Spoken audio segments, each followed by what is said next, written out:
If you guys enjoy what I do, be sure to hit that like button and subscribe. It really helps the channel and it's free and easy to do.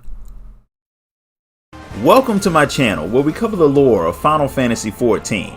We cover the stories both big and small, the epic and the cute, the silly and the tragic. I hope you all enjoy the ride, and welcome to the Chronicler of Lore.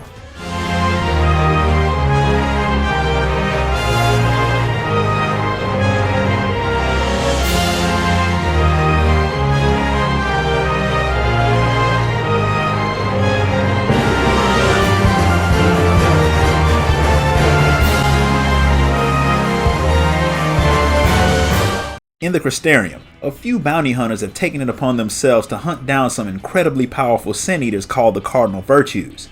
They showed up a few years ago, and they look exactly like the warriors of light that caused the flood. They're as strong as the Light Wardens, so fighting them one-on-one would probably lead to a very quick death.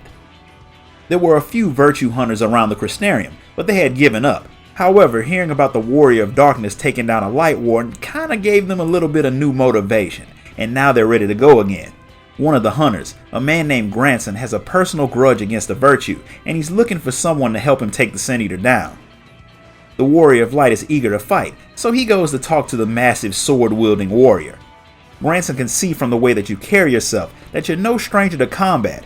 He's looking for someone like you to join him in his hunt for the Kaosin, the Sin Eater version of the fallen warrior of light Branden. Obviously, you're willing to join him, and even though you look like you know your way around a blade, Branden still wants to test you, so the two of you head out to Lakeland so you can deal with a few stray Sin Eaters. Once you prove that you don't just look like you know how to fight, the two of you make your partnership official and get ready to hunt down Branden. Branden doesn't plan on wandering around aimlessly hoping to just bump into the Sin Eater. Norvrant may be small, but it's not that small. Instead, he wants to start by asking around about sightings of the Virtue in a place where he's attacked before, the village called Wright in Kalusia. He doesn't think the Virtue will go back there, but the survivors might know something useful, so the two of you head out. Aside from scaring the people by mentioning the Virtue, you don't learn anything. Branden half expected as much, but he wanted to come to the village anyway because it's actually important to him. He had been born in Wright. He grew up there, and even though he didn't have much working as a hunter, he did make enough money to provide for his fiancée Melinda. A year ago, Melinda had accepted a job restoring a bracelet that a Yomoran trader had found called the Fangs of Orthus that had belonged to the royal family of Vobert. Branden and Melinda had been working on doing the typical family thing, buying land, building a home, having kids and such, and the money for the job would have really helped out, so she got right on it. Branden had left to get the tools she needed, but when he came back, the Virtue had come to the village and started turning everyone into Sin Eaters. Melinda got turned right in front of his eyes, right before the Virtue took the Fangs of Orthus and left. Branden was forced to kill her. From that day on, he vowed to take the Virtue down. Since there's no information to be found in the village, Branden's next plan is to look into why the Virtue wanted the Fangs of Orthus, since the Sin Eaters don't usually care about stuff like that. And there's no better person to ask than the trader who had given Melinda the job of repairing the thing in the first place.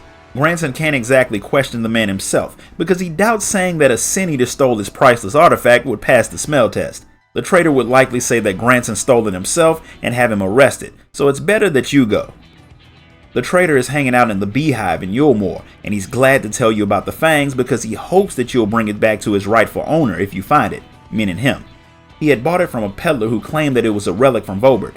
It really was, so the man sent it to Wright to get restored so he could sell it and make a lot of money, and you know what happened after that. The trader's been checking his contacts to see if anyone's tried to sell the Fangs. They haven't, but he has heard about a similarly designed piece of jewelry popping up in Mortsuk.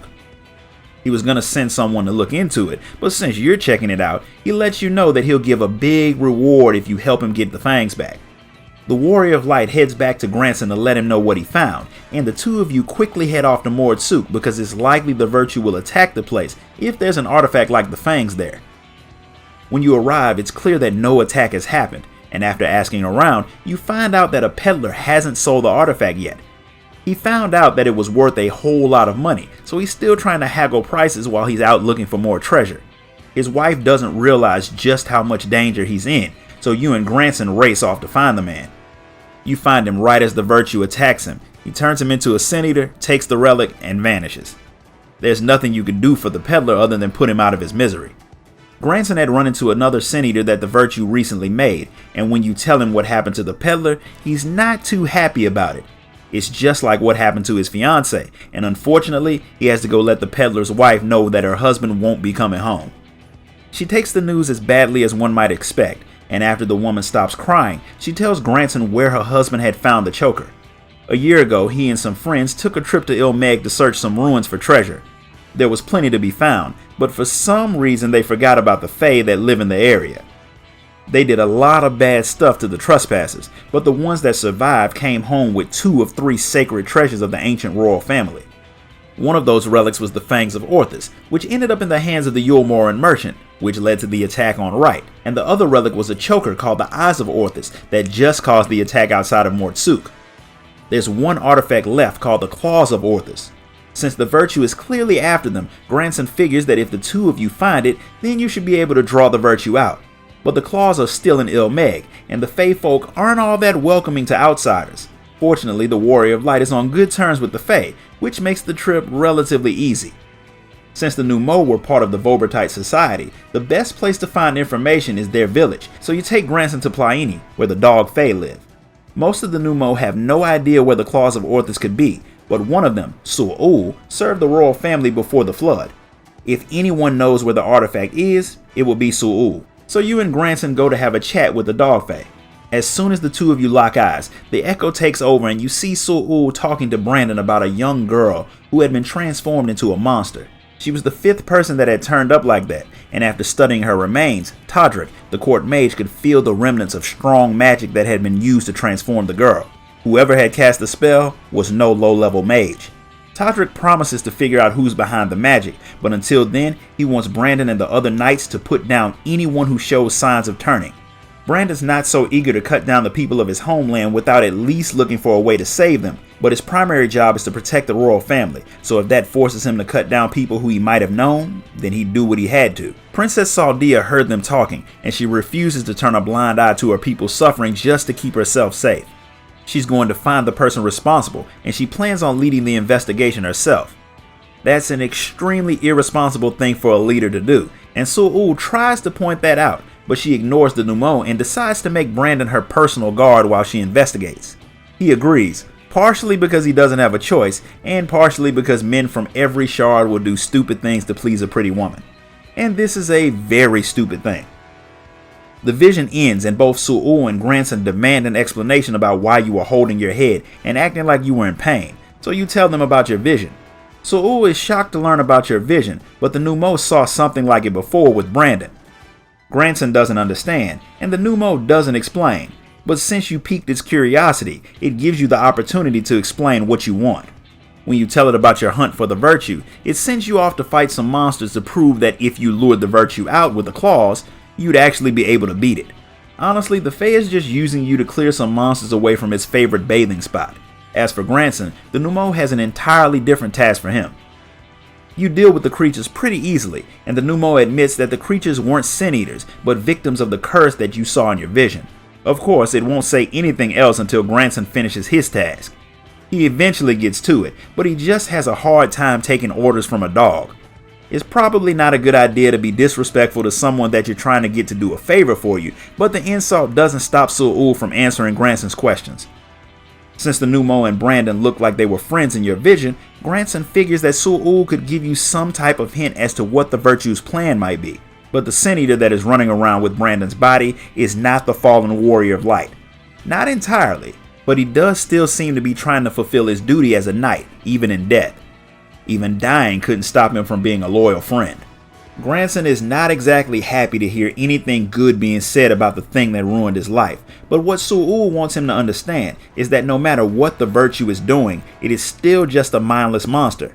Holding a grudge against it like it's set out to purposefully ruin his life won't make his situation better. You can't talk logic to someone who's overly emotional, and the changes the Virtue made to Grandson's life would have made anybody emotionally unstable. If you go into a fight blinded by emotion against something as powerful as the Virtue, you'll die. So the Numo refuses to tell Grandson where the Claws of Orthus are, which makes the man actually threaten to beat the information out of the Fae. He's even willing to fight you when you tell him to calm down, which is another example of how being emotional can make you do stupid things. The man could be angry enough to go Super Saiyan and he still couldn't beat you. Su'ul wants the Sin Eater that's walking around in his friend's body put down just as badly as Grandson does, so his friend can rest in peace. It decides that this is a good time to tell the two of you a story, so you follow the Fae, with Grandson complaining the whole way. During the time of the Kingdom of Vobert, the palace outside in Ilmeg was called Greenwich Licht. It was the home of the royal family and the place where Branden had been in your vision. There was a lot more to that story though, and it did not end well. Branden was a new knight when Princess Sardia had dragged him into the role of personal bodyguard. He was good, but his inexperience led to the princess getting hurt on one of her outings.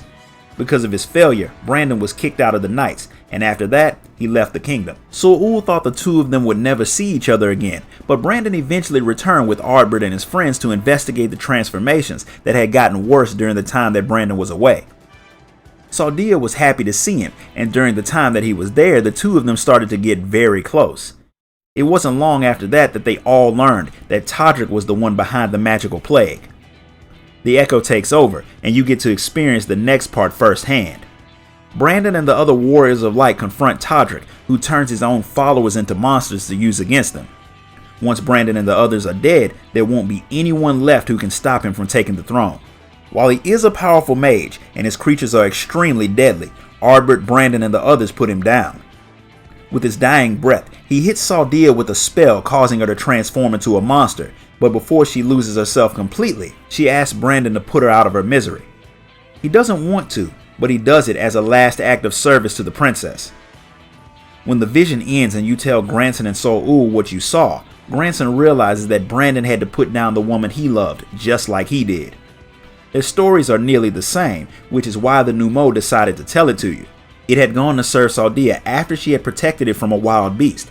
That was a debt that could never be repaid, and even though she's long dead, Su'ul still tries to act in a way that she would have wanted, which is why it was trying to help Grandson come to grips with his emotions. If vengeance and hatred was the only thing he lived for, then even if he got what he wanted, he'd be an empty, broken man once it was all done, and Sardia wouldn't want that for any of her people.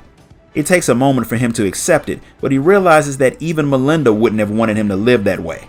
She would have wanted him to be happy and have a life, not just be consumed by hunting her murderer until he was just as dead on the inside as she was on the out.